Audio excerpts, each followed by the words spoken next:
Are you feeling overwhelmed? Caught in a constant race, chasing things that seem to promise happiness, but rarely deliver? In a noisy, anxious, and fast-paced world, inner peace feels like an unattainable luxury. We look for answers everywhere except the one place they actually are, within ourselves. What if I told you there is a path, tested and proven for over 2,500 years, that offers not an escape from reality, but a deep understanding of it? A path that doesn't ask you to believe in dogma, but invites you to investigate, to look directly into your own mind. These are the Buddhist teachings, and they aren't an ancient religion for monks on distant mountains. They are a practical and timeless manual for a better life, right here and now. In today's journey, we will dive deep into the pillars of this wisdom. We won't just talk about meditation. We'll explore how Buddhism addresses the root of our suffering, the nature of our mind, and the power we have to transform our own lives. If you are tired of living on autopilot, of reacting to circumstances instead of creating them, this video is for you. And before we begin this profound journey, if you are seeking wisdom, inner peace, and practical ways to improve your life, do yourself a favor. Click the subscribe button and activate the bell. And if this topic resonates with you, leave a like right now so YouTube knows this content is valuable. This helps us immensely to continue bringing this light to more people. Get ready. What you are about to hear today might just change the way you see everything. Chapter 1. The honest diagnosis, the first noble truth. To build a better life, we must first honestly understand the life we have. The starting point of all Buddhism is not a divine commandment, nor a promise of paradise. It is a diagnosis, a courageous and direct diagnosis of the human condition. It is the first noble truth, the truth of suffering or dukkha. Now, the word suffering might sound pessimistic. We might think, but my life isn't just suffering. I have happy moments too. And the Buddha would agree. The Pali term dukkha is much more subtle. It doesn't just mean the obvious pain, like the pain of illness, the sadness of loss, or the despair of a broken heart. That is only the first level of dukkha. Dukkha, more profoundly, means dissatisfaction. It's that background feeling that something is just slightly off. It is the impermanence of everything we love. It is the stress of trying to keep things as they are, when the only constant in life is change. It is the anxiety that creeps in even during our happiest moments, that thin voice whispering, "Will this end? Let's break this down." Buddhism identifies 3 types of dukkha. The first is the obvious one, dukkha, the suffering of pain.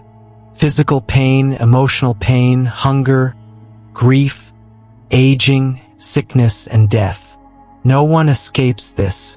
To deny this reality is to live in delusion. Buddhism asks us to look at this directly, without fear. Not to feel depressed, but to prepare ourselves.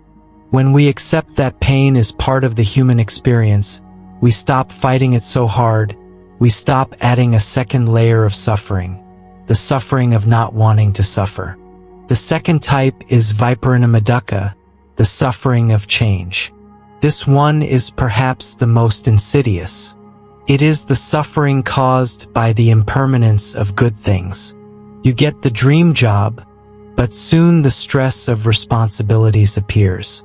You buy the new car, and the joy lasts until the first scratch or the first repair bill. You're in a perfect relationship, but you fear the day that might change.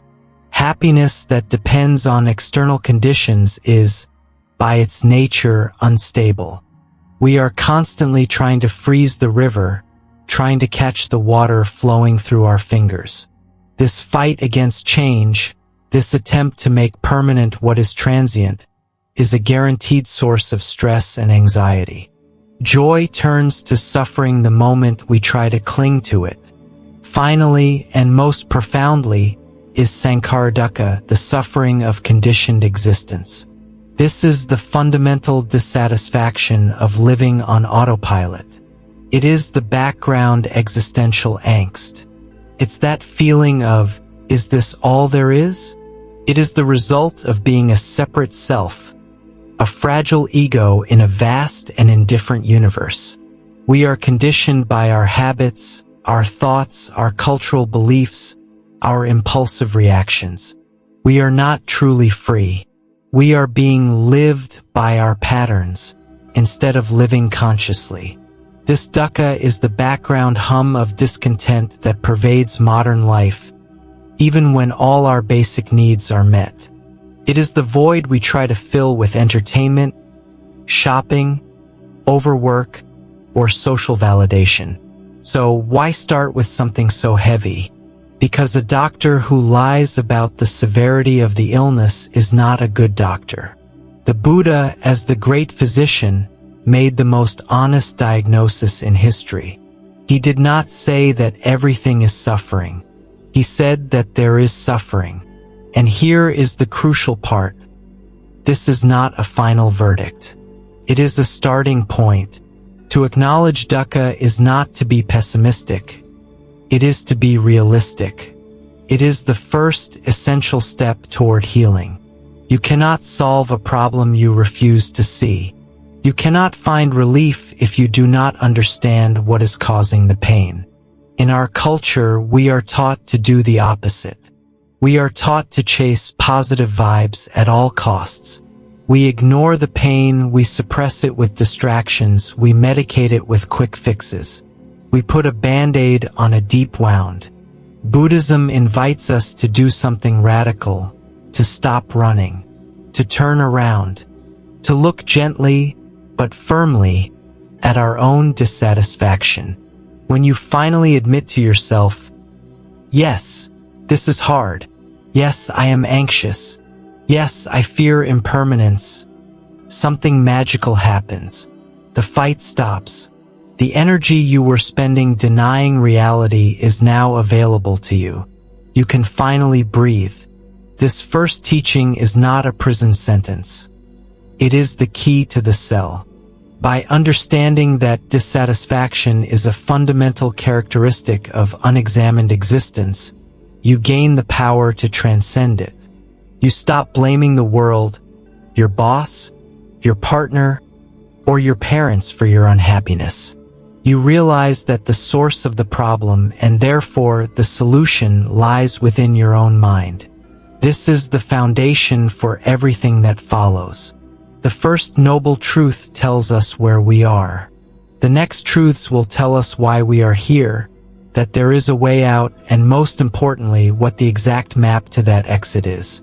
The journey to a better life begins with the courage to see life exactly as it is. We are only at the first chapter, and the depth of this knowledge is already transformative. If you feel the power of this first teaching and want to continue this journey to understand the causes and solutions to suffering, keep watching. And if you are finding this content valuable and want to support our channel so we can create more videos like this, please hit that like button right now. It's a simple gesture that makes a huge difference for us. And if you haven't yet, click subscribe. You won't want to miss the next 9 chapters. Chapter 2. The Origin of All Suffering, the Second Noble Truth. In the first chapter, we made the honest diagnosis. There is dukkha, the fundamental dissatisfaction of life. We looked courageously at the disease. Now, the great physician, the Buddha, takes us to the next logical step. What is the cause of this disease? Where does this fever of anxiety, this chronic ache of discontent, come from? The Buddhist answer is, at the same time, incredibly simple and profoundly challenging. The second noble truth declares that the origin of suffering is, craving, or attachment. The Pali word is tanha. It doesn't just mean desire. It has the connotation of thirst. It is an internal thirst, a craving, an impulse that is never truly satisfied.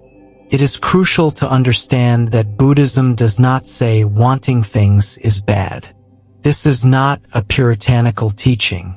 You can want a good meal, you can want safety for your family, or you can want to be a better person. The problem is not the desire itself, but the nature of the attachment to that desire. Tanha is the desire that becomes a demand. It's when your mind says, I need this to be happy. If I don't get this, my life will be incomplete. Buddhism identifies 3 types of tanha that fuel the fire of our dissatisfaction. First, and most obvious, is kama tanha, the thirst for sensory pleasures. We live in a world built on this. The desire for delicious food, for moving music, for beautiful sights, for pleasant touch, for validation on social media. There is nothing inherently wrong with these things. Sensory pleasure is a part of life. The suffering arises when we cling to them. It arises when we believe that the next taste, the next purchase, the next experience will finally bring us lasting happiness.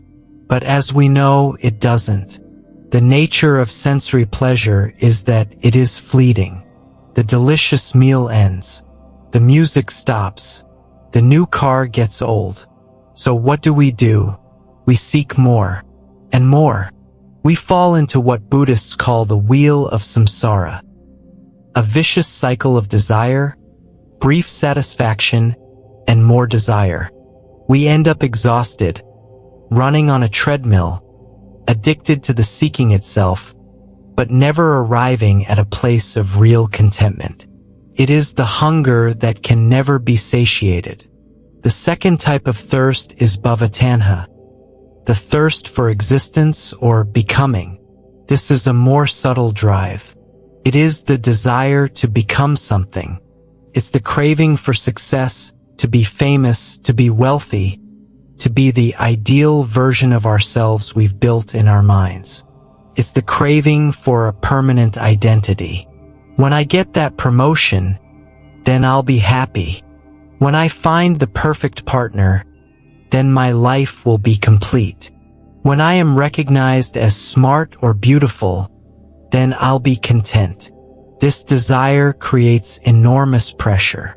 It puts us in a state of constant comparison and striving. The me of right now is never good enough, because we are always grasping for an imaginary future me. And what happens if we fail? The suffering is immense. And even if we succeed, what happens? We discover that the feeling of, I've made it, lasts for a very short time. The finish line simply moves. Bhavatanha is the attachment to our own story, to our ego. We are desperately trying to build a solid, permanent self in a universe that is, by its nature, fluid and impermanent. The third type of thirst is the darkest. Vibhavatanha, the thirst for non-existence or annihilation. This isn't just the desire to die, though it can manifest that way in extreme cases. In our daily lives, it is the desire to stop feeling. It's the desire for the pain to go away, for the anxiety to disappear. It is the impulse toward numbness. When life becomes too painful or overwhelming, this thirst manifests as escapism. It's the urge to pick up the phone and scroll mindlessly. It's the urge to open the fridge when we're not hungry. It's substance abuse, workaholism, binge watching. It is any behavior we use to dissociate from our present experience. We want to turn off the brain. But ironically, the more we try to run from the pain, the more power we give it. By refusing to feel, we never process. The pain simply hides, gathers strength, and returns later, usually with more intensity. Vibhavatanha is the desire for uncomfortable reality to simply cease to exist. But it doesn't. So, kamatanha, attachment to pleasure, bhavatanha, attachment to ego, and vibhavatanha, attachment to escape. These three engines are constantly running in the background, dictating our choices, generating anxiety, and keeping us trapped. The central teaching here is this: external happiness is a trap. Happiness that depends on getting what we want, becoming who we want to be, or avoiding what we don't want to feel is, by definition, unstable and temporary. The universe is under no obligation to meet our demands. And as long as our inner peace depends on it, we will be like a rudderless boat in a stormy ocean, tossed around by every wave of desire and aversion. The second noble truth frees us from guilt. It says our suffering isn't because we are bad or weak. It is because we are operating under a universal law. We suffer because of a fundamental misunderstanding. We suffer because we are looking for stability in things that are inherently unstable. With this diagnosis of the cause, we now have power. If the cause of suffering is attachment and aversion, then the cure must lie somewhere beyond that attachment. The Buddha didn't just identify the poison, he also found the antidote. And that antidote is not to eliminate desire, but to change our relationship to it. It is learning to observe this thirst without being controlled by it. Now that we understand the disease, dukkha, and its cause, tanha, we are ready for the most liberating news of all, the prognosis that changed the world. There is, indeed, a cure. Chapter 3. The good news, the third noble truth. In the last chapters, we've made a diagnosis. We looked at the disease, the chronic dissatisfaction of life, dukkha. Then we identified the pathogen, the cause of this disease, the unquenchable thirst, the attachment, the aversion, tanha. This is the point in the journey where many philosophies might stop, leaving us with a grim diagnosis. Life is suffering, and the cause is desire. The end. But this is the moment where Buddhism reveals itself not as a pessimistic philosophy, but as the most radically optimistic path. We have arrived at the third noble truth, the truth of the cessation of suffering, known as Nirodha. This is the good news. This is the promise that has echoed for 2,500 years. It is the prognosis of the great physician. The third noble truth is a statement of flawless logic. If a fever, dukkha, is caused by an infection, tanha, what happens if you cure the infection? The fever stops. Simple. If attachment is the root of suffering, then the cessation of attachment is the cessation of suffering. The Buddha didn't just say, "There is a cure." He said, "I have experienced it. It is real. And so can you." This cure, this cessation has a name we all know, but few understand. Nirvana. To the Western mind, nirvana is a word loaded with misunderstanding. We think it's a place, a kind of heavenly paradise where we float on clouds with harps. Or, on the opposite extreme, we think it's annihilation, an erasing of consciousness, a great nothingness, a boring void. Both of these views are fundamentally wrong. The word nirvana or nibbana in Pali literally means to extinguish or to quench. But what exactly is extinguished? It is not your personality. It is not your joy. It is not your consciousness. What is extinguished is the fire of the three poisons that fuel tanha, the fire of greed, attachment, the fire of hatred, aversion, and the fire of delusion, ignorance. Imagine your mind is a house on fire. You are running from room to room trying to save things, panicked, choking on smoke, suffering. Nirvana is not the destruction of the house. It is putting out the fire. Suddenly, the smoke clears, the heat subsides, the panic ceases, and for the first time you can see the house as it truly is. You are safe. You are at peace. You can finally rest. This is nirvana. It is the peace that arises not when you finally get everything you want, but when the very compulsion to want subsides. It is freedom from exhaustion. Let's be clear. Nirvana is not apathy. It doesn't mean you stop feeling. On the contrary, it is the end of reactivity. A person on the path of awakening still feels pleasure and pain. Life still happens. The crucial difference is this: they no longer shoot the second arrow. The Buddha explained this beautifully. When an ordinary person is struck by an arrow, a painful event, like a loss, a criticism, or a physical pain, they suffer. But then, almost immediately, they shoot themselves with a second arrow. The arrow of mental reaction. Why me? This is unbearable. I hate this. This shouldn't be happening. This second arrow is the suffering we create for ourselves. It is the dukkha generated by tanha.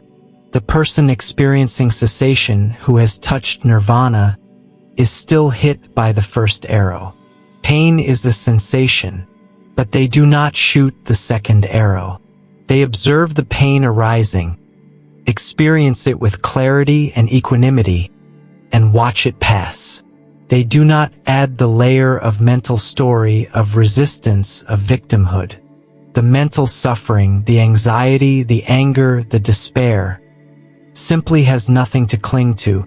This is the most profound freedom a human being can experience. It is the freedom from being a slave to your own thought patterns. It is true autonomy. And the most radical part of this third noble truth: nirvana is not a post-death goal. It is not something you win after you die. It is a psychological and experiential possibility available to you right here and now. Can be experienced in this life. Every time you notice an impulse of anger arising and you consciously decide not to act on it, that is a glimmer of nirvana. Every time you sit quietly and allow an anxious thought to pass without grabbing onto it, that is a glimmer of nirvana. Every time you act with genuine compassion, free from what's in it for me, that is a glimmer of nirvana. Nirvana is the discovery that beneath all the noise, the static, the anxiety, and the striving of our everyday self, there is a profound stillness, an unshakable peace, a space of clarity that is your true nature. It has always been there. Buddhism is not about adding something to yourself. It is about removing what obscures what you already are. The third noble truth, therefore, is not just an idea. It is an invitation. It is a promise.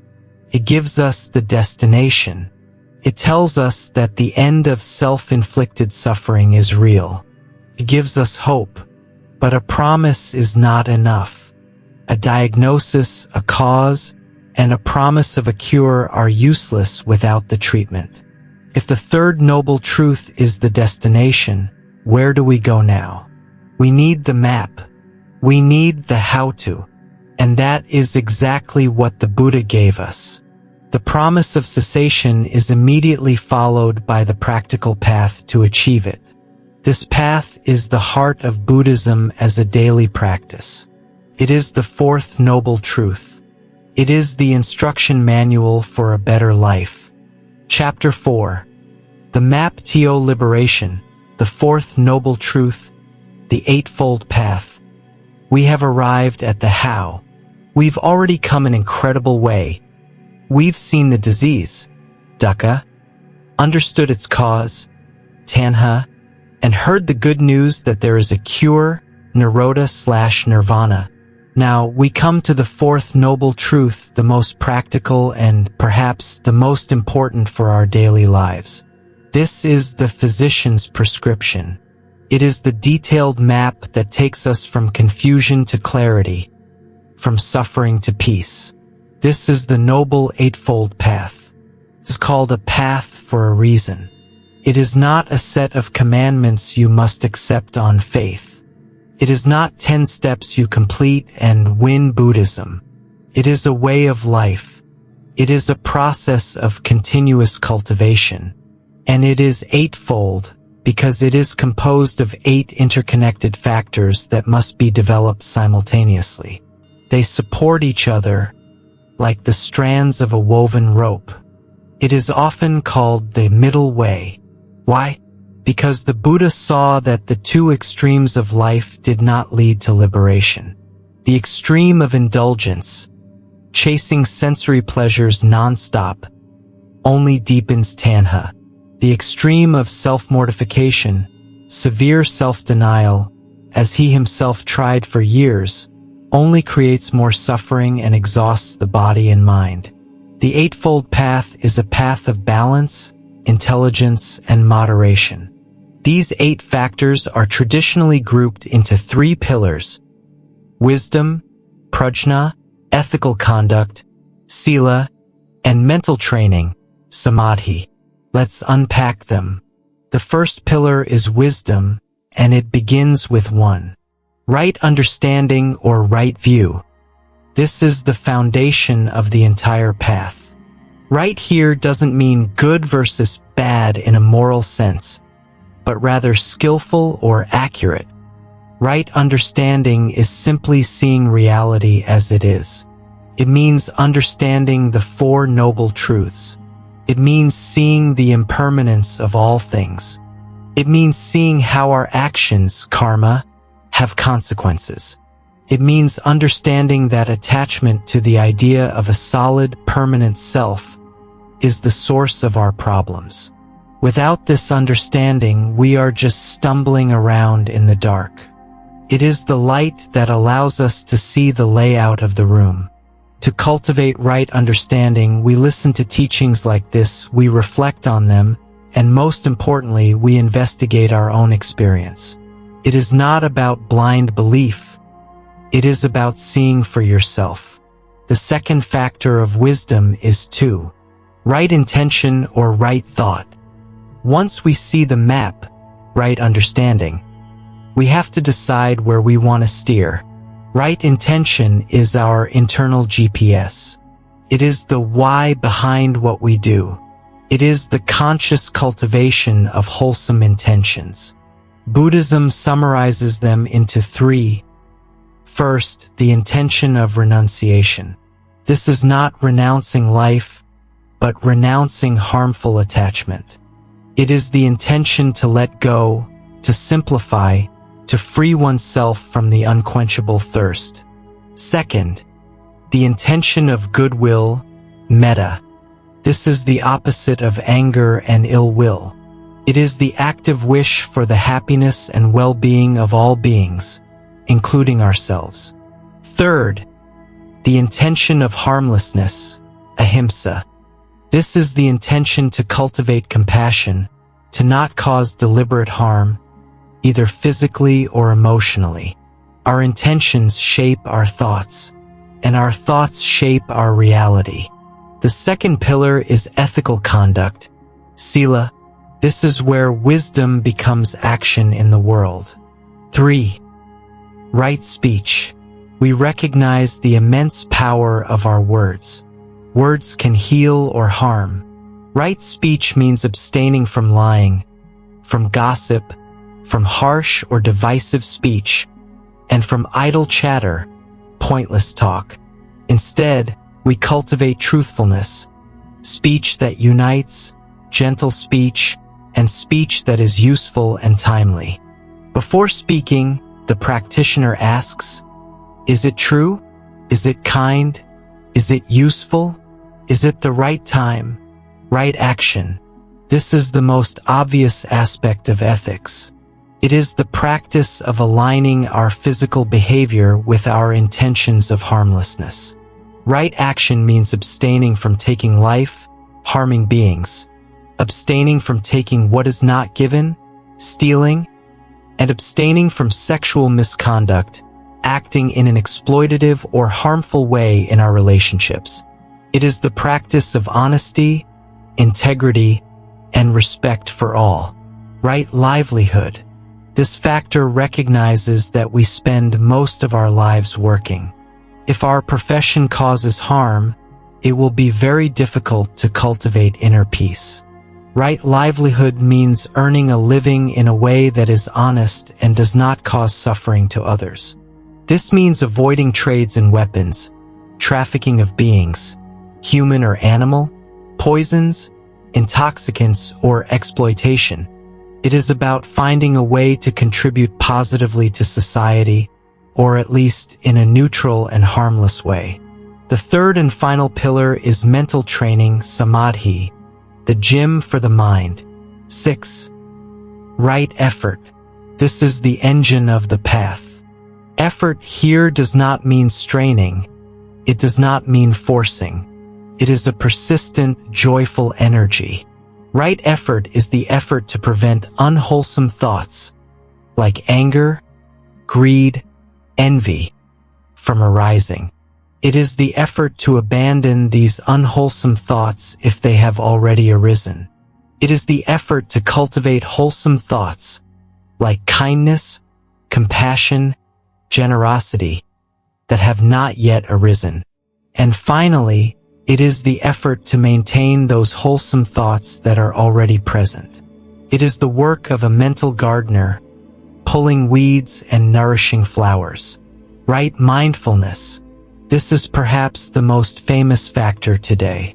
It is the practice of being present. It is the ability to observe your experience in the present moment, your thoughts, your emotions, your bodily sensations, without judgment and without reactivity. It is the impartial witness.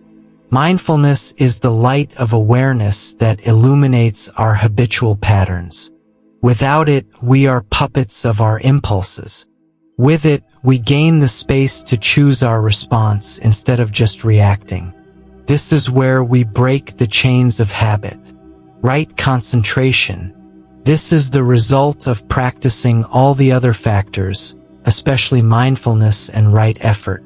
It is the ability to unify the mind, to keep it stable and focused on a single point. This is often developed through formal samatha meditation.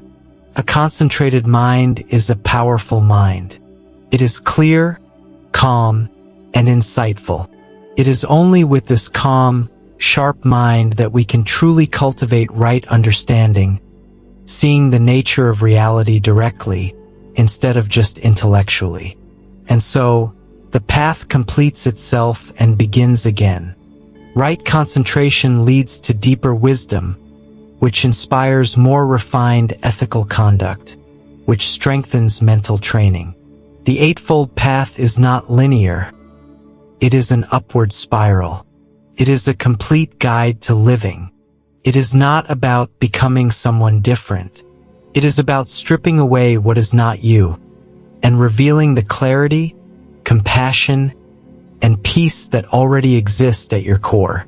Chapter 5. The Heart of the Path, Compassion and Loving Kindness.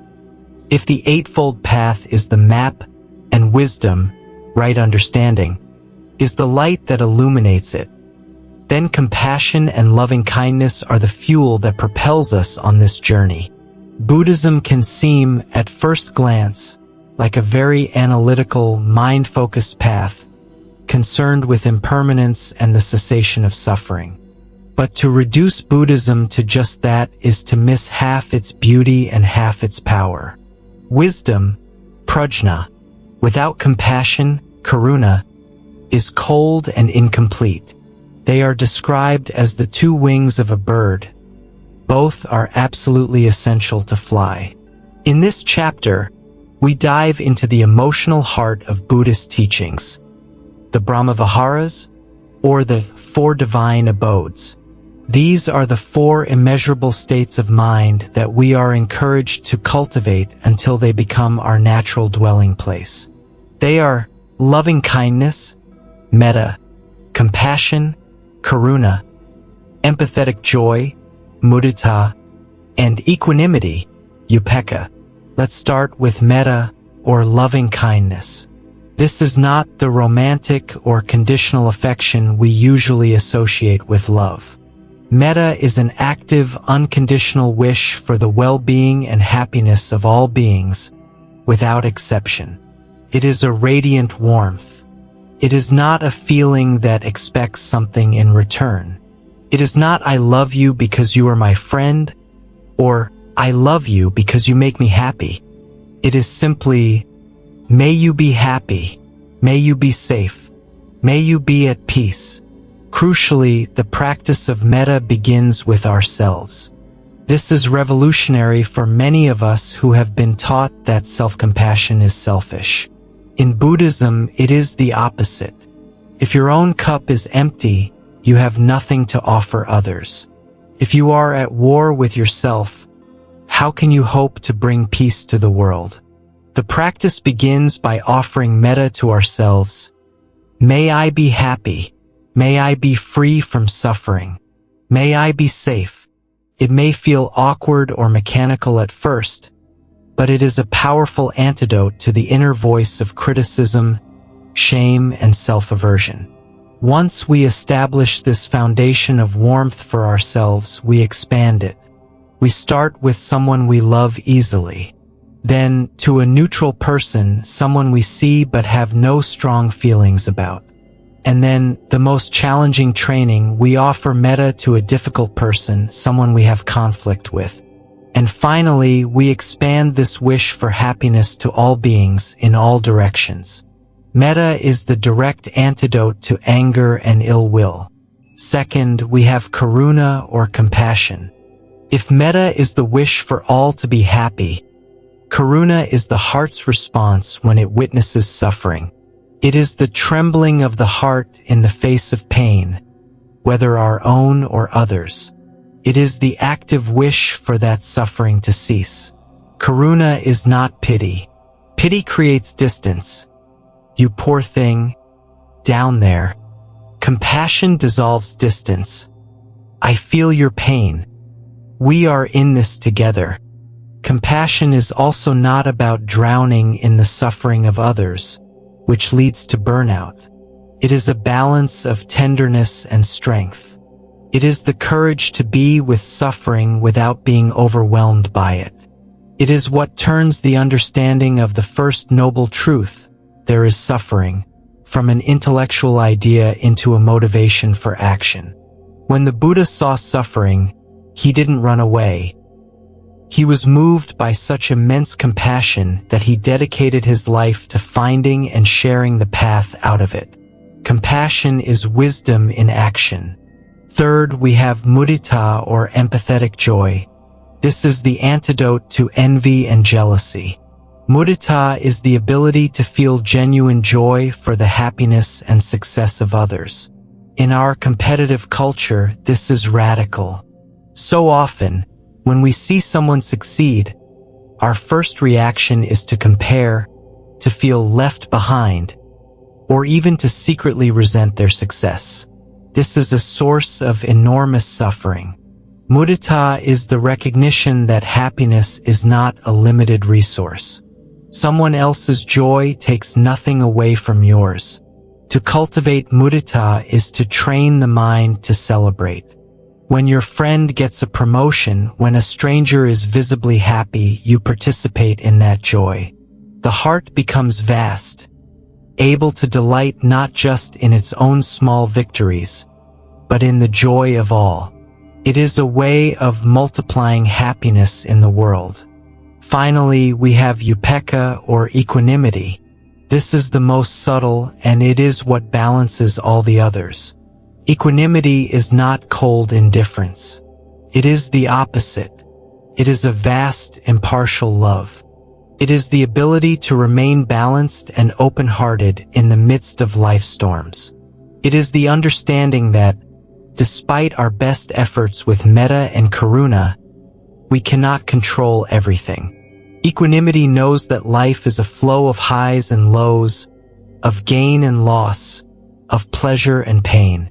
It is the peace that comes from accepting the reality of impermanence. You offer your love, your compassion, your joy, but you let go of the outcome. You do not cling to the thank yous, nor do you despair at failure. You love all beings equally, recognizing that everyone, just like you, is simply trying to find happiness and avoid suffering. Upekkha is the wisdom that keeps compassion from turning into burnout and love from turning into possessive attachment. The four divine abodes are, in essence, Buddhism's emotional retraining program. They teach us to stop basing our well-being on external conditions and to instead cultivate these qualities as the stable source of our inner peace. They are what give the path its warmth and life. Without them, enlightenment would be a sterile goal. With them, the journey itself becomes an act of love. Call to action mid-roll. We are at the exact halfway point of our journey today, exploring the vibrant heart of Buddhist teachings. What you just heard about metta and karuna are practices that can change lives. If this message about compassion and loving kindness resonated with you, if you believe the world needs more of this, please show your support. Stop for a second and leave a like on this video.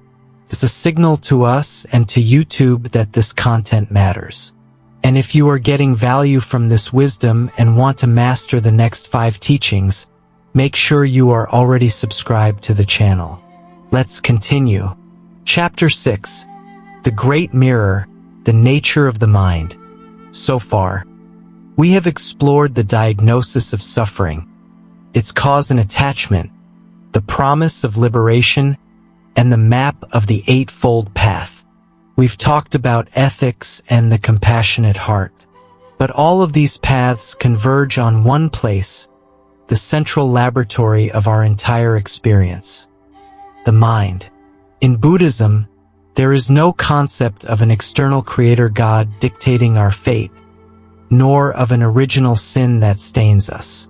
Instead, Buddhism presents an even more radical idea. We are what we think. All that we are arises with our thoughts. With our thoughts, we make the world. This is one of the most famous quotes from the Dhammapada, and it is the starting point for understanding Buddhist psychology. The mind is not just something we have. It is something we do. Most of our suffering comes not from events themselves, but from our interpretation of those events. 2 people can go through the exact same hardship, a layoff, for example. One may spiral into despair, seeing it as a personal failure and the end of their career. The other may see it as an opportunity, a signal to change direction and follow a passion. The event was the same. What changed was the mind. Buddhism invites us to become scientists of our own consciousness. The method of this science is meditation, specifically vipassana, or insight meditation. It is the practice of observing the mind without judgment. And when we do this, what do we discover? First, we discover we are not in control. Most of us live with the illusion that we are the CEO of our mind. I decide what to think, but sit quietly for just 2 minutes and try not to think. What happens? The mind explodes with activity. It's planning dinner, replaying a conversation from yesterday, worrying about a bill tomorrow, remembering a song from the 90s. This is what Buddhists call the monkey mind. Jumping from branch to branch, restless, chaotic, and exhausting. This initial recognition is shocking, but liberating. We realize we are not our thoughts. We are the witness of our thoughts. Thoughts are just fleeting mental events, like clouds in the sky. They arise, they stay for a moment, and they dissolve. The problem is not that we have thoughts. The problem is that we identify with them. We grab onto them, we believe them unconditionally. Buddhism describes the mind in its natural, untrained state as a mirror covered in dust. The mirror, our pure awareness, has the capacity to reflect reality exactly as it is, clear, bright, precise. But the dust, our habitual thought patterns, our prejudices, our cravings, tanha, and aversions, distorts and obscures the reflection. We don't see reality. We see our reaction to reality. The practice of mindfulness, which is central to the Eightfold Path, is the act of cleaning this mirror. Every time we bring our attention back to the breath, we wipe away a bit of dust. Every time we notice an emotion of anger arise without acting on it, we wipe away dust. We are not trying to break the mirror or force a beautiful reflection. We are just cleaning the dust so the mirror can do its natural job. What is the nature of this dust? They are the mental hindrances. Buddhism catalogs them brilliantly. 1. Sensory desire, the hunt for pleasure. 2. Ill will, anger, hatred, aversion. 3. Sloth and torpor, the sleepy, apathetic mind. 4. Restlessness and worry, the anxious, monkey mind. And 5. Skeptical doubt, not healthy investigative doubt, but the paralyzing doubt that says, this won't work.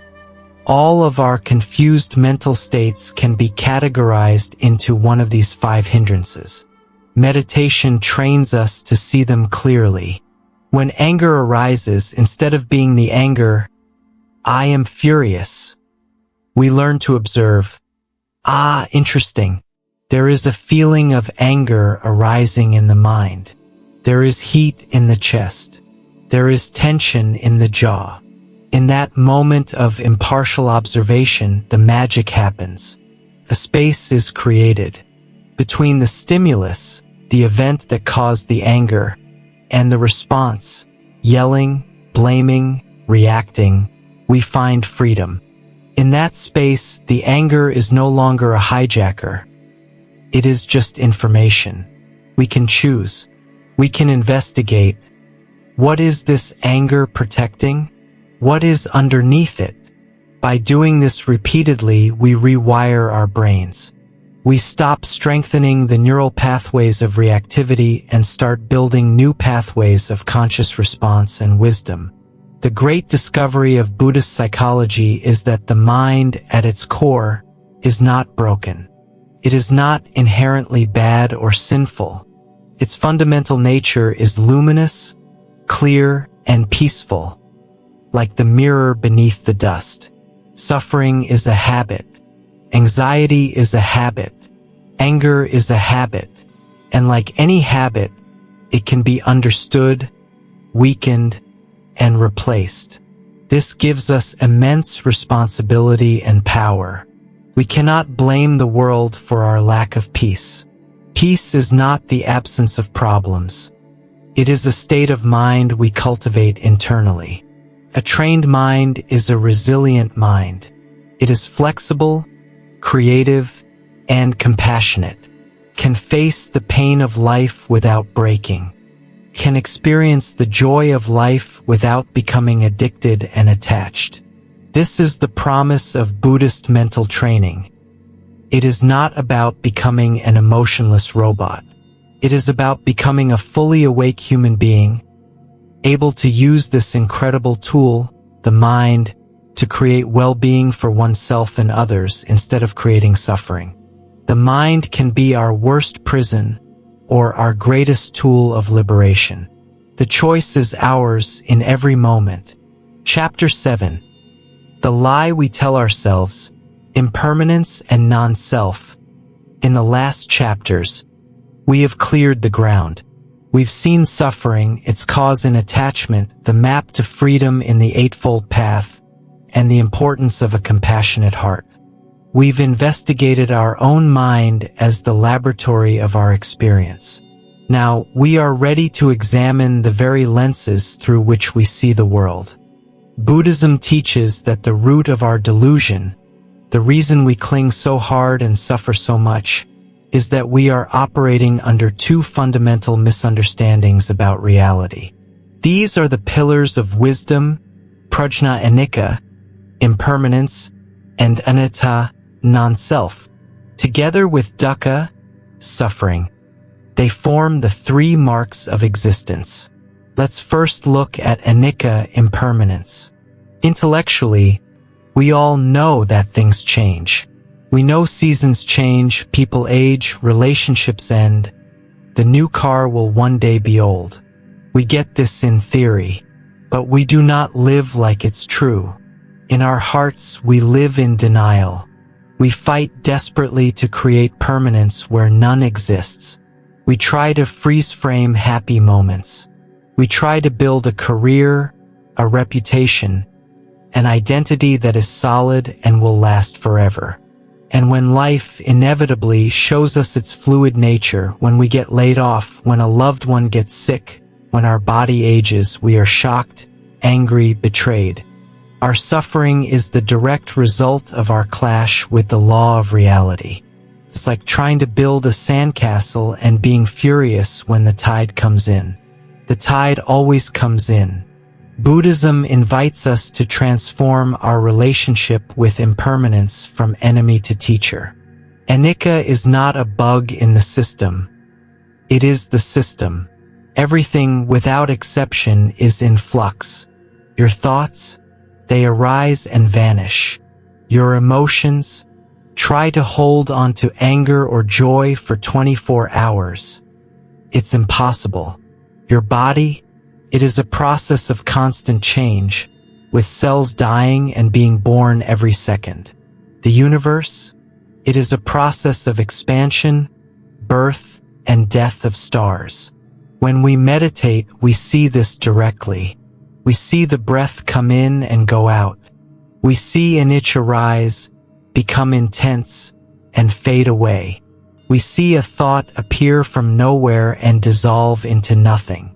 And through this direct observation, we begin to internalize anicca. The surprising result of this is not depression. It is relief. It is liberation. When you truly accept impermanence, you stop trying to cling. You can love more deeply, not less, because you know that time is precious. You can fully enjoy a moment of happiness without the anxiety of trying to make it last. And when the inevitable pain arises, you know this too.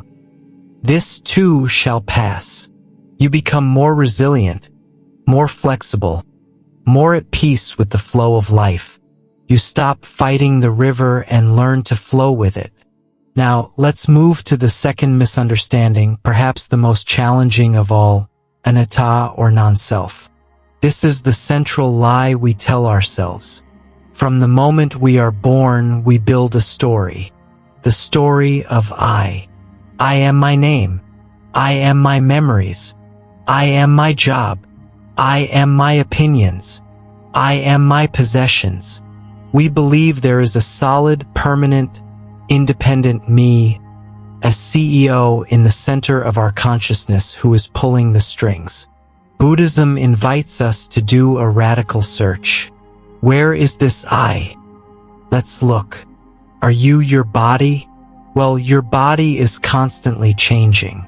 The cells you had 7 years ago are gone. And if you lose an arm, are you still you? Yes. So you are not your body. Are you your thoughts? We've already seen that thoughts are fleeting, chaotic events we don't control. If you were your thoughts, who is the one observing your thoughts? Are you your emotions? Emotions change minute by minute. You are happy, then sad, then bored. If you were your emotions, your identity would shatter hundreds of times a day. Are you your memories? Memories are selective, inaccurate, and change over time. And if you had amnesia, would you cease to exist? What the Buddha discovered and what Vipassana meditation reveals is that when you look for a solid self, you find nothing. What you find is a process. You find an interconnected flow of body, sensations, perceptions, mental formations, thoughts, habits, and consciousness. This doesn't mean you don't exist. You are reading this text. You exist, but you exist as an event, not a thing. You are like a river. A river called the Danube exists, but you cannot point to one fixed, permanent entity. It is a constant flow of new water. You are a pattern of energy, a verb, not a noun. This is the doctrine of anatta. And why does it matter? Because this fixed I is the source of all our clinging. I want things, craving. I don't want things, aversion. I feel threatened. I have pride. I fear death. It is the ego, this mental construct of a separate I, that grasps, that fears, that suffers. When we begin to see through this illusion, clinging loses its fuel. If there is no solid self to protect, what are we so afraid of? If there is no solid self to satisfy, why are we running so hard? Anger subsides because we realize an insult is not attacking a real entity, just a concept. Compassion, karuna, grows because the barrier between me and you starts to look much thinner. If we are all interconnected in this flow of impermanence, your suffering is my suffering. Understanding anicca and anatta is not an annihilation. It is the ultimate liberation. It is the unmasking of the lie that has held us hostage. It is waking up from the dream of a separate, lonely self and realizing we are a living, breathing, interconnected part of the universe itself. Chapter 8.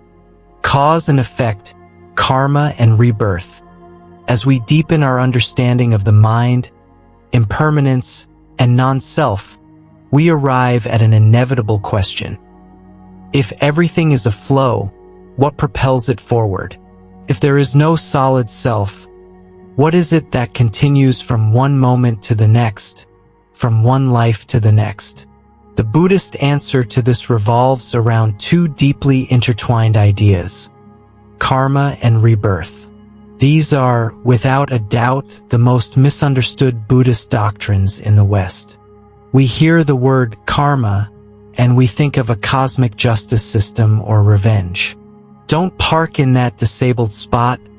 Karma will get you. We think of rebirth, and we imagine an unchanging soul that just hops bodies, like changing clothes. The Buddhist view is infinitely more subtle, more psychological, and more practical. Let's start with karma. The word karma, or kama in Pali, simply means action. That's it. It does not mean fate. It does not mean reward or punishment. It means volitional action. Buddhism is built on a very simple law of cause and effect. Intentional actions have consequences. The Buddha was radical in redefining karma. In his time, karma was tied to rituals. It was the ritual action that mattered. The Buddha shifted the focus entirely to intention. He said that karma is satana, volition, mental intent. It is the intention behind the action that plants the seed. Here is how it works. Every action you take with intention, whether through body, like throwing a punch, through speech, like telling a lie, or just through the mind, like cultivating a thought of hatred, is like planting a seed in your own consciousness. If you plant seeds of anger, greed, and delusion, what will grow? The answer is obvious. Your mind will become a garden full of poisonous weeds. You will become a more angry, more greedy, more confused person. And as a result, you will experience the world through that lens. You will attract conflict. You will make poor decisions. You will suffer. This is not a punishment from a cosmic judge. It is the natural agricultural result of your own mental actions. Similarly, if you intentionally plant seeds of generosity, kindness, metta, and clarity, prajna, what happens? Your mind becomes a fertile garden. You become a kinder, more generous, wiser person. As a result, you experience the world with more peace. You build healthier relationships. You have more resilience in the face of pain. This is not a reward. It is the natural harvest of the seeds you've planted. Karma, therefore, is not fate. It is the opposite of fate. It is the power of choice you have right now. Your present is, in large part, the result of your past karmas, your past actions and mental habits. But what you do in this moment is creating your future. You are not stuck. You may be in a deep rut, a habit of anger or anxiety that you've been digging for years. But in every moment you have the opportunity, through mindfulness, as we saw in the Eightfold Path, to plant a different seed. You can choose not to water the seed of anger. You can choose instead to water the seed of patience. This is the liberating power of karma. It gives us 100% responsibility and agency over our lives. Now, how does this connect to rebirth? If there is no soul, anatta, what is it that is reborn? This is the crucial question. Buddhism does not teach reincarnation, which implies a thing, a soul, moving. Teaches rebirth, which implies a process continuing. The best analogy is that of a candle. Imagine you use a lit candle to light another candle. Is the flame on the second candle the same as the first? No, the wax is different, the wick is different. Is it completely different? Not that either. It is causally continuous with the first. The energy of the first flame conditioned the arising of the second. This is rebirth. It is not a soul that hops over. It is the stream of consciousness, propelled by the force of tanha, thirst, and karma, intentional actions, that continues.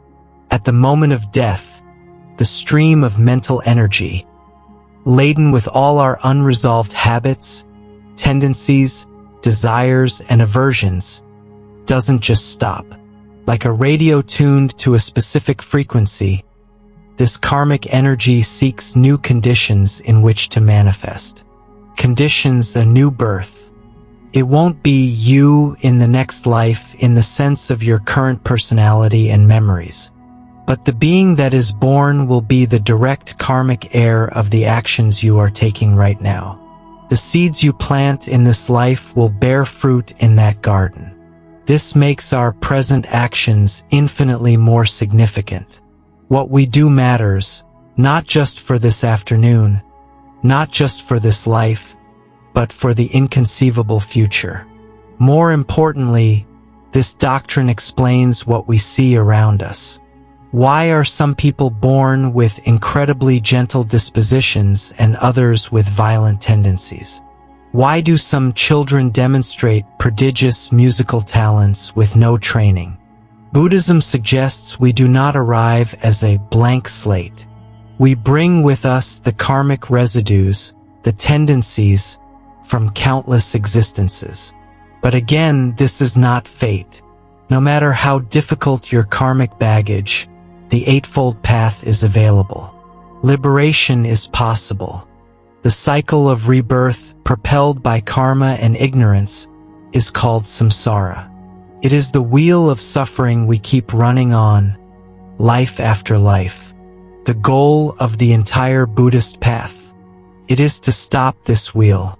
It is to extinguish the fire of tanha that propels rebirth. When attachment, aversion, and delusion are completely uprooted, the karmic energy propelling rebirth is exhausted. The flame is not passed to a new candle. This is nirvana. It is the final liberation from the cycle of suffering. Understanding karma and rebirth gives us a profound ethical responsibility. It teaches us that our mental actions are the most important thing in the universe. And it gives us a vast timescale, encouraging patience and perseverance on the path. Chapter 9. The Middle Way in Practice, Living in the Real World. So far, we have journeyed through profound concepts.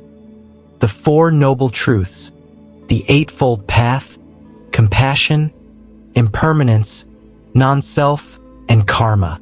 It is easy to hear all this and think, this is fascinating, but I am not a monk. I don't live in a monastery on a mountaintop. I have bills to pay, a difficult boss, a family to raise, and traffic to sit in. How exactly do I apply this to my life? This is the most important question. And the beauty of Buddhism is that it was never meant to be an escape from life. It was meant to be a tool to live life fully. The Buddha taught the middle way, a direct answer to both self-indulgence, getting lost in the world's pleasures, and self-mortification, denying the world. The middle way is the art of living wisely within the world. So, what does Buddhism in action look like on a Monday morning? It starts with mindfulness, but not just on the meditation cushion. Practiced Buddhism is informal meditation. It is bringing present moment awareness to the most mundane activities. When you're stuck in traffic, the habitual reaction, karma, is anger, frustration, tension. The mind races to the future, I'm going to be late, or the past, I should have left earlier. The middle way practitioner uses this as a training ground. Instead of fighting reality, they observe it. I am stationary. A feeling of frustration is arising. My chest is tight. My breath is shallow. Then they use the breath as an anchor. They feel the hands on the steering wheel. They notice the color of the car in front. They are not happy to be in traffic, but they stop suffering about it. They stop shooting the second arrow. This is right effort and right mindfulness in action. What about your job? Your office can be your monastery. You have to deal with a difficult colleague. The habitual reaction is aversion, gossip, wrong speech, or anger. The Buddhist practice is to see this through the lenses of wisdom and compassion. First, wisdom. This person is acting this way because of their own causes and conditions. They are likely suffering, insecure, afraid.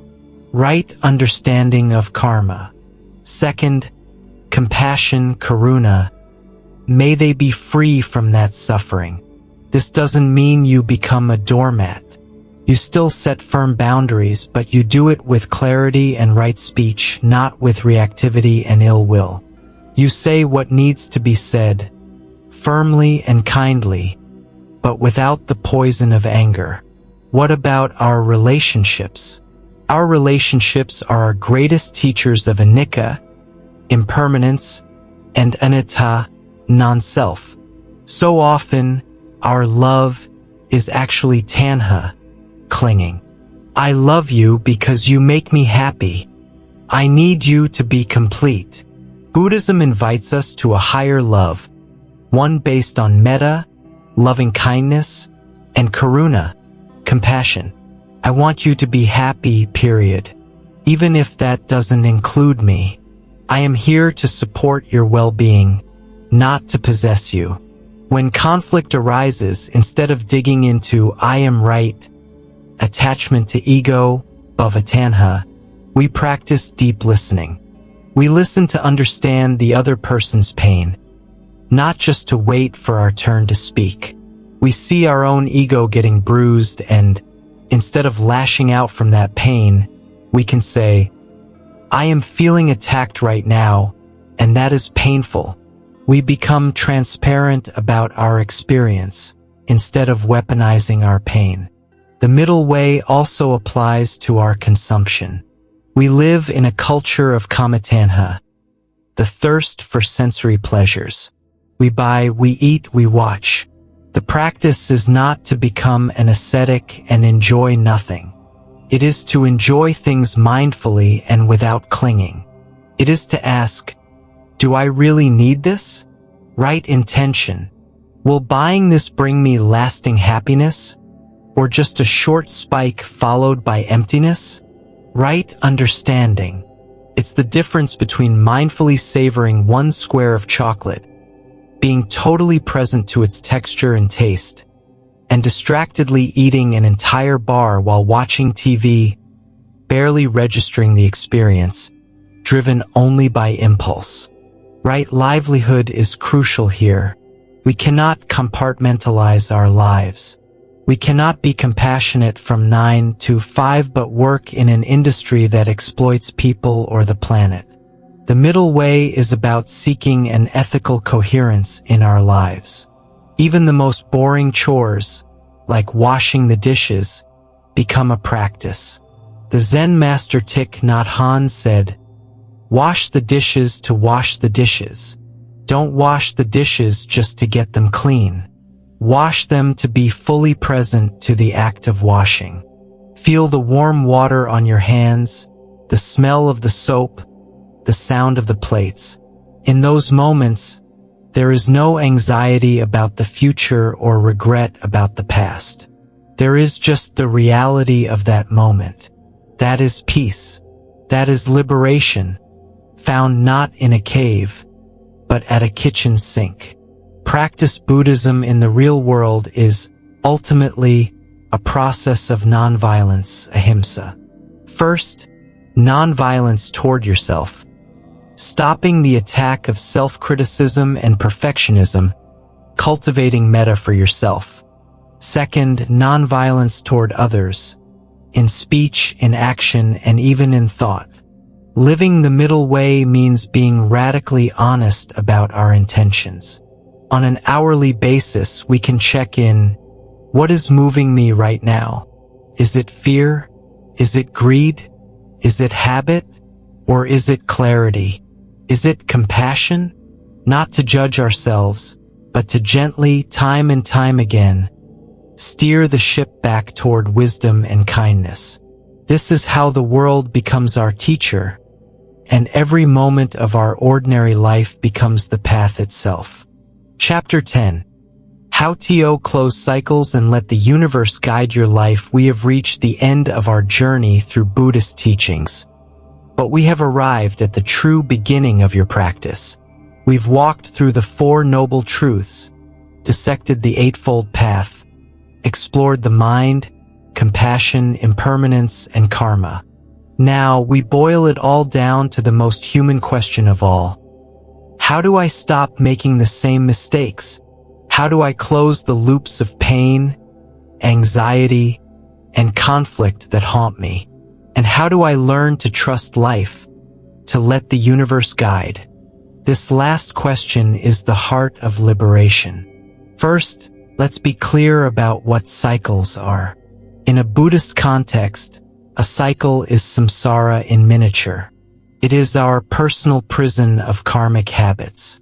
It's that repeating pattern, that toxic relationship you attract over and over, that flash of anger at work, followed by guilt, that anxiety that creeps in at night, which you try to silence with food, or shopping, or hours of streaming. These cycles are not mystical. They are chains of cause and effect that we ourselves have forged. The second noble truth told us, the cause of suffering is tanha, thirst. Our cycles are thirst in action. An uncomfortable feeling arises, dukkha.